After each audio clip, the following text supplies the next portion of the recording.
Au fond tu voudrais être libre quand la joie te touche. Bonjour les amis, bienvenue dans l'émission Vivre Libre, au-delà des sentiers battus. Comment vous sentez-vous aujourd'hui, chers amis? Combien de fois par jour vous demandez à quelqu'un d'autre: comment vas-tu mon ami? Comment vas-tu ma femme, mon époux? Comment vas-tu mon cher président élu et autres? Comment vas-tu mon patron? Combien de fois on se le dit? Mais est-ce qu'on se le dit vraiment? Et est-ce qu'on est véritablement sincère dans nos réponses? Moi je me suis rendu compte que non. On va en parler avec Guy Roger, si vous voulez bien. Bonjour Guy. Bonjour. Ah oui, ça, on se dit comment ça va, tout ça. On dirait que c'est un peu pour parler, tu vois, pour laisser parler. Ouais. Mais au fond, on n'en a rien à faire, en fait. C'est des rhétoriques qu'on a qui se répètent machinalement. Hein. Coluche le faisait bien, ça, dans son sketch. Il dit « Bonjour, ça va, bonjour monsieur, au revoir monsieur, bonjour. » Tu vas chez le boulanger, c'est comme ça, tu vois. En fait, c'est faux. On est faux. On n'est pas vrai. Et alors, quand tu es vrai, ça n'a rien à voir avec tout ça. Quand tu es vrai, il y a un autre... on baigne dans une autre atmosphère. L'atmosphère, elle est détendue déjà. Elle n'est pas sérieuse. Elle est donnée à vivre dans l'instant où tout se passe. Mais pas, tu n'as plus de pensée. Tu n'as plus d'histoire que tu dois combler, que tu dois atteindre. Tu vois? Tu es là, oui. Tu es présent avec la situation qui se joue. Et ça, c'est difficile pour la plupart d'entre nous, parce qu'on n'est jamais présent, finalement. Oui, il semblerait que si on arrive, on voir le boulanger, il nous dit ça va, on lui dit non, qu'est-ce qu'il peut y faire? Alors lui, il faut qu'il vende sa baguette, le pauvre. Oui, voilà. Vous voulez quoi, une miche, une baguette, une traditionnelle? Je veux dire, lui, il en est là. Bon, c'est sûr que c'était une façon de parler, monsieur, madame, vous allez pas bien, j'y peux rien, en fond. Exactement. Si on commençait à être vraiment sincère, il y aurait de gros problèmes, quoi. Voilà. Il y en a un, il dirait moi j'ai été violé, l'autre il dirait moi j'ai été volé, l'autre il dirait moi j'ai ça comme problème, et il faudrait qu'on s'en occupe de tout ça. Oui, oui. Et est-ce qu'on est prêt à s'en occuper? Est-ce qu'on est prêt à voir la cause de tout ça? Parce qu'on ne veut pas regarder la cause. On veut éradiquer ce qui nous arrive, mais on ne veut pas aller jusqu'à la cause. Parce que si tu vas à la cause, alors toute la vie que tu mènes, toute la vie monotonie, où tu te racontes tous tes problèmes, eh bien, il faudra que tu abandonnes ça. Parce qu'il n'y a rien, il n'y a pas de problème dans la vie. Le problème, c'est toi qui le fais. C'est toi qui le ressasse et qui le met encore sur la table, et encore une couche, et encore une couche, et encore une couche. 2 ans après que tu sois divorcé, tu remets encore une couche au tribunal. Ça s'arrête jamais. Mais quelle est la cause de tout ça? Parce que cette cause fait que nous avons ce monde, justement, où tout le monde est faux. Tout le monde n'a pas envie de se parler parce qu'il y a trop de problèmes dans notre tête. Oui. Tu comprends? On peut pas se parler, exactement. Ouais. On peut pas se parler en vrai, pour de vrai. Exactement. Quand on parle à l'autre, il nous ramène sa religion, il nous ramène sa théorie, l'autre il nous ramène sa science. Un autre va dire mais j'ai ceci, j'ai cela. Un autre va venir avec des solutions. Ouais. Qui va vouloir te faire payer en disant voilà, pour une somme de seulement machin, vous allez pouvoir vous sortir de... Et on n'arrive pas à être juste là, les uns avec les autres. Et naturellement. Naturellement. Ce qu'on est vraiment. Comment on pourrait faire, Guy? Par où on pourrait commencer pour être vraiment soi? Ouais. Ben, déjà, accepter que tu es un gros menteur.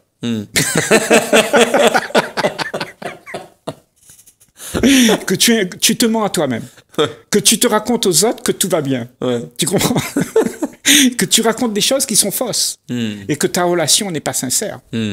Si tu peux être sincère, tu peux voir ça et accepter que tu es en train de te raconter des histoires. Alors peut-être que tu vas avoir l'opportunité de mettre de l'ordre. Parce que tu vois, nous sommes tous en désordre. Et la seule solution, c'est de mettre de l'ordre chez soi avant de prétendre pouvoir mettre de l'ordre chez quelqu'un. Tu vois? Mais c'est soi qui est important. S'il n'y a pas l'ordre là-dedans, tu vois, alors tu vas créer du désordre chez l'autre aussi. Tu comprends? Et le problème, c'est que nous ne sommes pas prêts à abandonner ce que nous avons acquis de toute l'expérience de notre vie humaine pour pouvoir nous sentir bien. Donc ce sentiment de bien-être est devenu tellement important. Même si c'est faux, même si c'est pas vrai, mais on le tient, tu sais, ma maison, mon argent, ça me permet de ne pas me sentir mal. Oui, il y a quelque chose de rassurant là derrière. Ouais. J'ai mon fils, il me dit ça récemment. Il me dit non, c'est mon, tu vois, c'est ma maman, c'est mon joue, c'est ma. Pourtant, il est jeune, ton fils. Mais il a 2 ans et demi et c'est dingue quand même. Je lui dis mais d'où est-ce que tu as appris ça? Et il me dit Ambre. Et Ambre, c'est sa copine. C'est sa copine dans la cour de récré. D'accord. De chez la nounou. Et elle, quand elle a un jouet, elle dit c'est à moi. Ça, c'est à moi. Ça, tu prends ça, c'est à toi. Tu vois? D'accord. Et en fait, je lui dis, mais ça n'existe pas. Je dis à mon fils, mais toi-même, t'es pas mon fils. Là, ma maman, tu vois, c'est pas ma. Il n'y a pas de ma, ça n'existe pas, ça. Tout ce qu'on te racontera, ça va être faux, ça va être une illusion. Le Père Noël est une illusion, ça n'existe pas. Parce que la nounou, par exemple, va dire à son collègue, mais il faut pas être méchant avec les autres, parce que sinon, le Père Noël, il te donnera pas de cadeau. D'accord? Et lui, quand il sort de là, moi, je dis, écoute, au fond, le Père Noël, il n'existe pas. Mais c'est pas une raison pour continuer à être méchant. Par toi-même, tu peux comprendre ça. Tu vois, sans qu'il y ait une astuce, sans qu'il y ait un mensonge, sans qu'il y ait quelque chose. Ouais. Déjà, en disant à quelqu'un, il faut pas être méchant. Tu dis ça à quelqu'un. Tu dis ça aux enfants. Faut pas être méchant. Faut pas être méchant. Ouais. Voilà. Mais dis-moi, quand tu dis ça à un enfant, ben qu'est-ce qu'il fait? Qu'est-ce qu'il fait? Il comprend que être méchant, c'est pas bon. Ok? Donc, il faut qu'il soit quelque chose pour que tu sois content. Donc, il joue un rôle. Ah, déjà, direct. Déjà, même à l'enfance, hein? Même dès l'enfance. Tu dis à ton enfant, il faut pas être méchant, ben oui, d'accord. Oui, pas de problème. Mais c'est vrai que juste avant Noël, on le joue bien, le rôle. Oui, tous les enfants jouent bien. On se ment à soi-même tout le temps. Et ça, c'est pas grave, à la rigueur, de se mentir. Mais de ne pas remarquer que tu es en train de te mentir, c'est plus grave. Parce qu'en fait, tu perpétues toute l'illusion. Tu perpétues ça chez ton enfant à travers des histoires de prince charmant, de Père Noël, de bon Dieu qui viendra nous sauver, tout ça. Tu vois? Et en fait, tu vois, cette illusion, en fait, de vouloir être ce que les gens veulent avoir, veulent voir, eh bien, c'est ça qu'on appelle, enfin, moi, j'appelle ça, je regarde, on peut être d'accord parce que c'est des mots, hein, on utilise des mots pour être d'accord ensemble. Ça, c'est le conditionnement qu'on a tous, tout un chacun, sur cette planète, parce que nous sommes fabriqués une personnalité qui fait en sorte que nous soyons conformes à la norme établie. Cette personnalité, elle se forge à travers l'expérience, à travers le temps, et on crée un personnage qui s'appelle moi. Et moi est quelque chose qui veut absolument se montrer, se valoriser. Tu vois? Donc on n'est pas vrai. De façon positive ou négative d'ailleurs, il souhaite se valoriser. C'est-à-dire il y a celui qui dit moi je suis extraverti, j'ai fait plein de choses. Et de l'autre côté, celui qui va se dévaloriser. Moi j'ai mal, ça. Voilà. C'est ma belle-mère, ça, Brigitte. Salut. J'ai mal, encore mon genou, encore ceci, encore cela. Voilà. Comment va le Covid là-bas chez vous à La Réunion? Elle est à Maurice. Elle nous dit ça. Comment va le Covid? Je dis mais le Covid, j'en sais rien, moi. Tu le demandes lui par toi-même. Et toujours un problème, toujours un tracas, toujours un souci. Et Brigitte, un jour, j'ai dit viens, on va s'asseoir ensemble. On va s'asseoir et je vais vraiment t'écouter. Et pendant 2 heures, elle m'a parlé. Et ben, tu sais, dès la première demi-heure, elle avait tout dit des problèmes et ça commençait à se répéter. Et on a vu qu'il y a quelque chose qui se répétait. Et à un moment donné, il y a quelque chose qui a changé, en fait. Tu sais, au niveau, comme un renversement psychologique.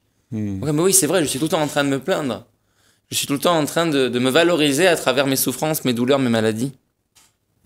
Il y a peut-être ce moi, cette image qui est en train de jouer à travers moi. Bien sûr, on n'en est pas arrivé au niveau de conversation qu'on a, toi et moi, ici sur ce plateau ou avec les gens dans la société.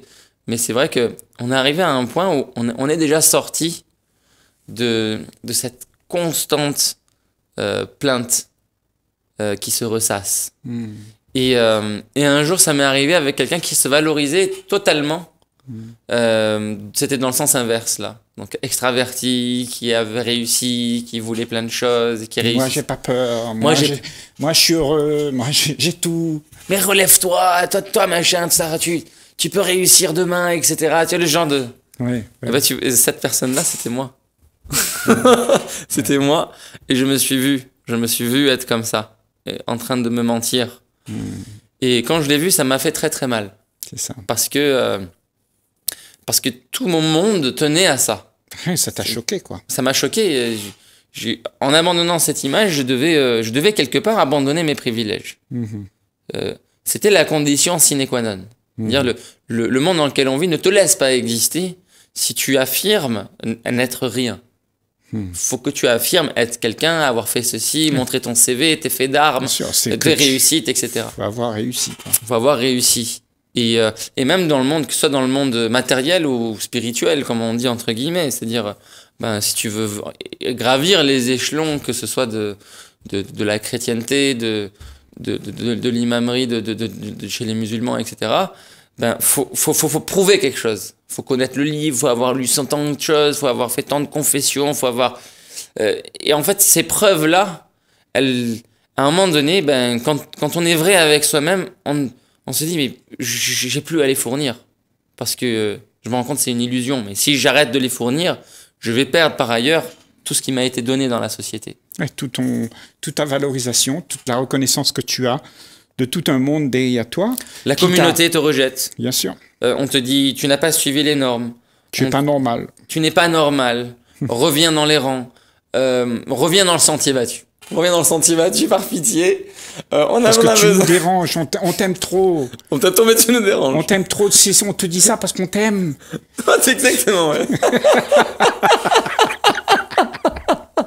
Mais ouais, tu aimes toi-même. Parce que si moi je m'en vais, si cette personne s'en va, toi tu te retrouves vide, tu n'as plus rien. Et c'est ça que tu as peur. Tu as peur que les gens qui ont compris la vérité s'en aillent et que toi tu te restes tout seul avec toi-même et tu n'as plus rien pour te réconforter. Et tu vois, parce qu'on cherche dans l'autre quelque chose pour se réconforter. Et quand on n'a plus l'autre, c'est pas l'autre qui est un problème. C'est ce qui te manque qui est un problème. Et c'est là où tu pleures. Tu pleures sur toi. Tu pleures pas sur la personne. Regarde bien, tu verras. Dans notre vie, quand il y a quelqu'un qui est mort, on ne pleure pas la mort de quelqu'un. On pleure parce qu'on est vide. On n'a plus rien. Et c'est ça le problème avec nous, c'est que nous ne voulons pas accepter d'être vide. Pourtant, c'est la nature de ce que tu es, Farzad. Rien. Et quand tu es comme ça, tu n'as pas de tracasserie. Tu acceptes ça, tu n'as pas de tracasserie pour faire valoir des choses que tu aimerais faire valoir pour pouvoir exister en tant que quelque chose qui te soutient, qui te réconforte. Parce que autrement, tu ne vis pas la vie. Tu vis la vie à travers quelqu'un. Et ça, c'est pas vivre, ça. Donc on attend que quelqu'un nous donne l'espoir, nous donne quelque chose qui nous soit agréable. Et donc on est tout le temps en train de courir derrière ces gens-là.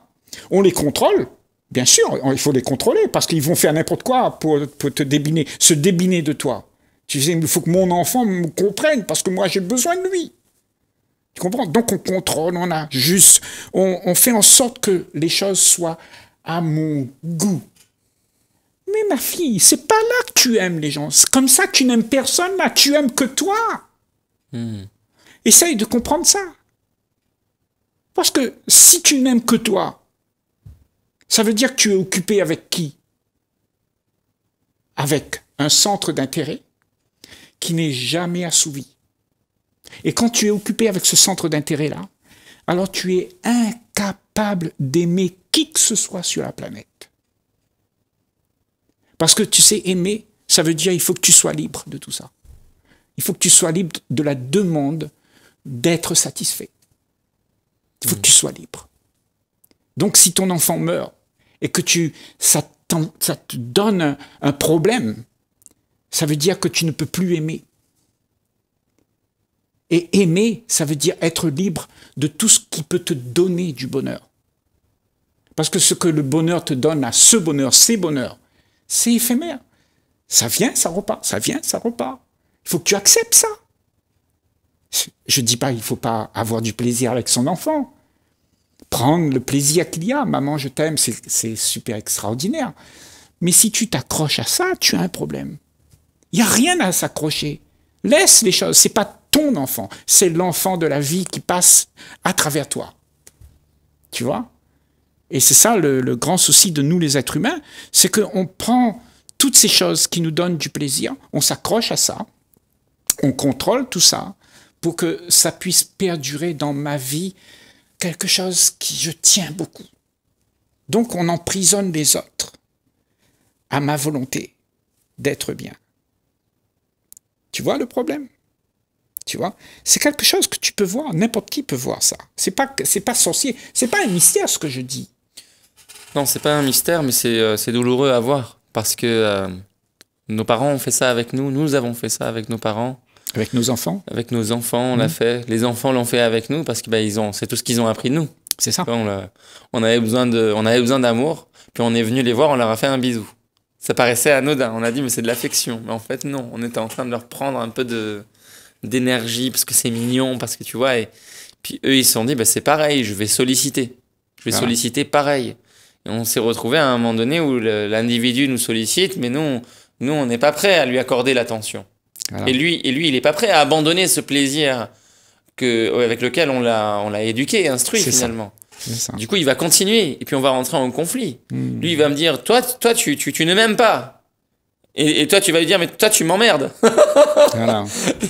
Le père se retourne contre le fils, la mère contre la fille, et ainsi de suite, en fait. Les parents contre les enfants. Ça fait un monde de rivalité parce que on se divise, en fait. On se divise de soi-même en croyant que l'autre est différent et que l'autre pourra me donner quelque chose. Mais l'autre, c'est toi, c'est toi-même. Et si tu réalises que l'autre a toutes les capacités comme toi, tu as toutes ces capacités-là, si tu réalises que l'autre, c'est toi, jamais plus tu critiques personne. Jamais plus tu demandes à quelqu'un de te donner ce que lui, il n'a pas. Et que toi, tu as. Tu restes avec ton manque, ton vide, sans tenter de le combler. Et si tu y arrives, tu te rends compte que cela n'était qu'un simulacre. Ouais. Petit à petit, un pas après l'autre, tu n'en auras plus besoin. C'est ça. Mais c'est difficile dans le sens où, tu vois, c'est facile à dire tout ça. Et c'est certainement la chose la plus difficile qui soit donnée à l'être humain, de réaliser qu'il n'y a rien à s'accrocher. De réaliser ça. Tu peux pas demander à un soulard sur le bord du chemin d'arrêter de boire. Il connaît pas ça, lui. Il te dit, va te faire foutre. Moi, je bois. Parce que c'est ce qui me donne du plaisir. Tu vois? Donc, tu peux pas dire à quelqu'un comment les choses devraient être. Ça ne sert à rien de dire à quelqu'un, il faut aimer. Il faut être gentil, il faut être ceci, il faut être cela. Il faut être vertueux, il faut être machin. C'est la rigolade, tout ça. Ils s'en foutent, les gens s'en foutent. Parce qu'ils sont ce qu'ils sont. Tu comprends? Ils sont en train de vivre les faits. Les faits, c'est qu'ils sont comme ça. Ils sont pas vertueux, ils sont pas ce que tu penses qu'ils devraient être. Ils sont pas gentils. D'ailleurs, toi-même qui penses que eux, ils devraient être comme ça, tu l'es pas toi-même. Tu comprends? Et tu demandes aux autres d'être ce que tu aimerais qu'ils soient. Mais toi, tu es pas prêt. tu es toujours en train de voir, tu as ton ennemi et tu vas le trucider. Tu n'es pas prêt à aimer non plus et tu demandes aux autres d'aimer. Il y a un problème dans ta tête. Moi, je dis, réalise déjà qu'on ne peut pas imposer ça à qui que ce soit sur la planète. Tu ne peux pas imposer à quelqu'un d'être ce que tu aimerais. Tu peux juste être toi-même ce que tu aimerais voir chez l'autre. C'est déjà bien. Et à ce moment-là, quand tu es comme ça, toi déjà tu es en paix. Peu importe si l'autre il est en paix ou pas. Mais toi déjà dans ta vie, si tu fais ce que tu aimerais que ce qui se passe chez l'autre, tu es en paix. Et toute l'envie de contrôler, d'arranger, de forcer l'autre, ça n'a plus de sens. comment on va vivre la vie si on est tout le temps en train de dire aux autres comment faire ce qu'ils ne sont pas, ce qu'ils ne sont pas prêts à faire? C'est pas possible. Donc, on fait ça pourquoi? Parce que justement, quand l'autre est à ton goût, alors tu te sens bien. Parce que ta tête exige que toute la compréhension que j'ai, elle soit limitée dans ce que la norme établie a fabriqué. Je suis une norme établie, mes conclusions, mes envies, et tu dois écouter ce que j'ai conclu. Et tout ça, c'est ce qu'on nous ressasse depuis la nuit des temps. À nos enfants, on leur dit de faire ce que je sais qui est bien pour toi, mon fils. Mais tu ne le fais pas toi-même. Donc, exiger de quelqu'un... Ne fume pas tout en fumant. La personne dit à son enfant, ne fume pas, et lui-même il fume. Ne bois pas, lui-même il boit. Il est en train de fumer. Ne sois pas orgueilleux, sois bien, sois charitable, et lui-même il escroque, lui-même il a les entreprises qui exploitent, etc. Ouais. Et il a ce sentiment qu'il faudrait être cela. Donc il s'identifie à ce qu'il n'est pas, mais en illusion. C'est une illusion. Moi je suis gentil, dit-on, tu vois. Moi je suis bien, tu vois. Tu te fais croire. Mais au fond, quand vraiment les choses se gâtent, t'es plus gentil. Tu as envie de mettre le coup sur le dernier coup. Tu comprends? Et c'est pour ça que nous, les humains, on n'est pas intègres. Dans le sens où, si tu dis « j'aime », alors aime. Mais ne fais pas semblant. Quand tu dis « aimez-vous les uns les autres », sois le premier à le faire. N'attends pas que quelqu'un va le faire. Parce que personne ne va le faire. Quand tu es dans cette mouvance d'instant en instant qui se meut en toi, cette sincérité d'être, tu vois, quand tu exprimes cette sincérité d'être, ça veut dire j'aime, à ce moment-là, les choses peuvent changer. Tu vois, mais pas quand tu demandes à quelqu'un de le faire. Parce que quand tu demandes à quelqu'un de le faire, au contraire, tu as de la rivalité. Parce que l'autre, il n'est pas prêt, peut-être. Et si quelqu'un te le demande, et toi, comment tu réponds? Quelqu'un te demande d'être comme lui, il veut. Tu lui réponds comment? Je lui réponds rien, parce qu'il est ce qu'il est, et moi, je suis ce que je suis. Je ne peux pas être ce que l'autre veut. Et tu rencontres quelqu'un, par exemple, qui te dit, mais Dieu a dit que, et puis il faut être comme ça. Oui. Mais si t'es pas comme ça, tu n'iras pas au paradis. Alors bon, comment tu lui réponds? C'est un gros mensonge. Moi, je lui dirais c'est un gros mensonge. J'ai compris que c'est un gros mensonge. Mais toi, est-ce que tu as compris que c'est un gros mensonge? Est-ce que toi, tu as compris que c'est un gros mensonge? Non, mais c'est pas grave. Soit avec le mensonge, c'est OK pour moi. Si tu crois comme ça, c'est OK pour moi. Je peux pas te forcer de faire ce que... Mais moi, ça ne me convient pas, tout ça. Parce que j'ai réalisé. Je suis conscient. J'ai quelque chose en moi qui regarde les faits, qui regarde pas les histoires que je me raconte. Parce que ces histoires qu'on l'on se raconte, on le refourgue toujours à quelqu'un, parce que tu te sens tout seul avec cette histoire. Il te faut, plus tu es de personnes avec cette histoire, qui croient à cette histoire, eh ben, plus tu te sens fort. Mais oui, parce que c'est une communauté en face de toi. Ça devient une communauté. C'est-à-dire les gens sont une communauté en face de toi et ils te disent, faut que tu suives cette loi. Sinon, tu iras pas au paradis. C'est ça. C'est ça. Et il faut une grande force pour leur dire ça, ce que tu dis là. tu vas te faire détester. Bien sûr, parce que ce que tu es finalement, quand on te dit tout ça, quand tout le monde, la société entière te dit comment tu dois te comporter, alors tu es en rivalité. Tu es dans le sens du courant inverse de toute une humanité qui fonce dans le panneau. Maintenant, on a pris le cas des religions, mais prenons le cas d'un jeune qui est dans la misère et qui a envie de s'en sortir quand même. Il a envie de réussir dans la vie. Et on va dire, mais si tu veux réussir, inscris-toi à Pôle emploi, tu auras un travail et puis tu seras heureux. Mais c'est un peu la même chose que la religion, on dirait. Tu n'auras pas le paradis, mais au moins, tu auras de quoi manger. Ouais, il faut que tu te tracasses, quoi. Tracasse-toi, parce qu'autrement, tu seras dans la merde. Il y a des gens qui ont des burn-out aujourd'hui, parce qu'ils cherchent du travail depuis 2, 3, 4, 5 ans. Oui. Parfois, c'est des cadres. C'est des gens qui sont quand même à un haut niveau d'études. Et ils arrivent chez Pôle emploi cadre notamment, et ils sont complètement déconstruits, détruits, et dans cette quête de toujours chercher un nouveau travail, etc., et ils trouvent pas, et puis c'est difficile, et puis c'est poussif. Mais il y a toujours cette promesse. On a l'impression que cette promesse de l'emploi, d'être utilisé finalement, c'est ça, là, être employé, c'est ça, être utilisé. Ça devient un peu une promesse de paradis, mais sur Terre, quoi. C'est marrant que tu dis ça, d'être employé. Employé, ça veut dire être utilisé pour l'énergie que tu peux donner. On utilise ton énergie pour faire exister un monde où tout le monde doit se soumettre. Et toi-même, on t'a mis dans la posture, la personne l'a mis dans la posture dans laquelle il est demandeur de ça. C'est ça. Demandeur d'être soumis. D'accord. Je veux être soumis. Alors, tu vois, le problème avec ça, tu vois, tout ça, ce sont des mensonges. Mais comment tu réagis est-ce qu'on a compris? Est-ce qu'on a compris que tout ça, c'est un mensonge? Est-ce qu'on a compris? Peut-être bien qu'on a compris. Mais est-ce qu'on est prêt à le confronter, ce mensonge? Le dire. Le dire, l'exprimer. Parce que la plupart d'entre nous, si on exprime ça, on est rejeté. Et justement, on est rejeté de quoi? De tous les plaisirs qu'on peut avoir, de tous les privilèges qu'on peut avoir de la part d'une société qui te dicte comment tu dois être. Et donc, toi, tu obéis. Et nous avons l'habitude d'obéir à ce qui est faux. Toute la société nous ment. On nous ment. On se ment. Et on se ment à soi-même parce qu'on ne veut pas abandonner tout le privilège qu'on a gagné.